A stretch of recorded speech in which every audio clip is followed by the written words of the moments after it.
The Pigherd, a Grimm's fairy tale. Gather round, dear children, for a tale as old as time, a story whispered in hushed tones around crackling fires. It concerns a prince, a princess, and the thorny path to true love, or rather, the lack thereof. Prepare yourselves to witness the folly of pride and the enduring power of inner worth. This is the story of a prince who sought a princess's hand, only to find her heart a barren wasteland. It is a lesson etched in the annals of time, reminding us that beauty fades, but character endures. Let us delve into the depths of this cautionary narrative.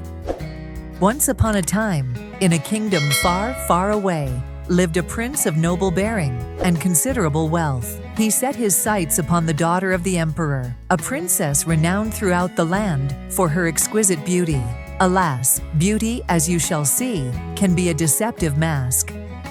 The prince, eager to win her favor, dispatched gifts fit for royalty. First, he sent a rose, not just any rose, mind you, but one that bloomed only once every 5 years, its fragrance intoxicating, its petals imbued with magic.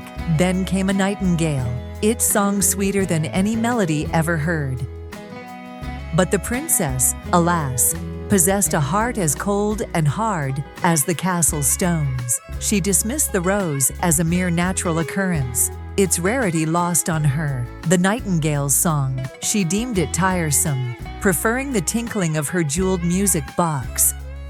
Undeterred, yet disheartened, the prince resolved to try a different approach. He would humble himself, disguise his true identity, and observe the princess from a closer vantage point. Thus, he transformed himself into a common pig herder, his princely garments replaced with coarsest spun cloth. He sought employment at the palace, tending to the royal swine. It was a far cry from his former life, but love, or what he perceived as love, can drive a man to desperate measures. Little did he know, he was about to uncover a truth far more unpleasant than pigsty stench. Using his ingenuity, the prince crafted a remarkable pot, a musical marvel unlike any other. When heated, it played a lively German tune, a melody familiar to all. But that was not all. The pot also possessed the uncanny ability to reveal the aroma of every dish being prepared in the city. The princess, bored with her gilded cage, soon took notice of this peculiar pot. Its music piqued her interest, and the promise of knowing what delicacies were being prepared throughout the city proved irresistible. Her curiosity, alas, was about to be her undoing. Driven by her insatiable desire, she offered the pig herder a deal, 10 kisses, in exchange for the magical pot. Think of it, dear children, a princess bartering her affection for a mere trinket. This act alone revealed the shallowness of her soul, the emptiness behind her beautiful facade. Not content with his initial success, the prince, still disguised, created another marvel, a musical instrument he called the crescella. This instrument, unlike any other, played a variety of dances, each more enchanting than the last. It was a symphony of sound and movement, guaranteed to captivate any listener. The princess, predictably, fell under its spell. The crescella's melodies filled the palace with joy, and the princess, ever eager for amusement, craved it for herself. The prince, seeing an opportunity to further expose her true nature, proposed another bargain. This time, he demanded 100 kisses for the crescella. The princess, blinded by her desire, readily agreed. However, when the time came to fulfill her end of the bargain, she attempted to deceive the pig herder, offering her maids in her stead. But the emperor, her own father, witnessed this shameful display. He saw his daughter, the pride of his kingdom, reduced to bartering kisses with a common pig herder. Disgust washed over him as he realized the depth of her vanity and the poverty of her character. Enraged and ashamed, the emperor banished both the princess and the pig herder from his kingdom.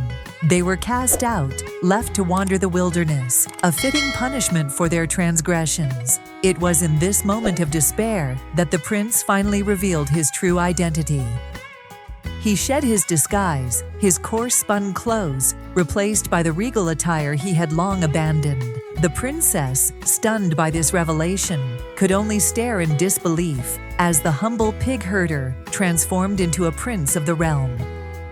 But the prince, his heart now hardened by her deceit, did not offer her comfort or forgiveness. Instead, he unleashed a torrent of scorn, condemning her lack of character and her willingness to debase herself for trivial possessions. He made it clear that her beauty was but a fleeting illusion. The prince, his mission accomplished, returned to his own kingdom, leaving the princess to grapple with the consequences of her actions. He shut the gates of his palace, both literally and figuratively, barring her from ever entering his life again. The princess, now alone and destitute, wandered to the prince's kingdom. There, outside his palace walls, she sang the tune from the musical pot, a desperate plea for forgiveness, a haunting reminder of her folly. But the prince, unmoved by her sorrowful serenade, refused to open the door. He had learned a valuable lesson, that true worth lies not in outward appearance, but in the depths of one's soul. The princess, alas, had failed the test. And so, dear children, the tale of the pig herder comes to an end. It is a cautionary tale, a reminder that beauty is fleeting, and that true value lies within. Let us learn from the princess's mistakes and strive to cultivate inner beauty, for it is the only treasure that truly endures. Remember, dear ones, that superficiality leads to ruin, and that genuine character is the only true measure of a person's worth. Let this story be a guiding light, illuminating the path towards virtue and reminding us to cherish the things that truly matter in life.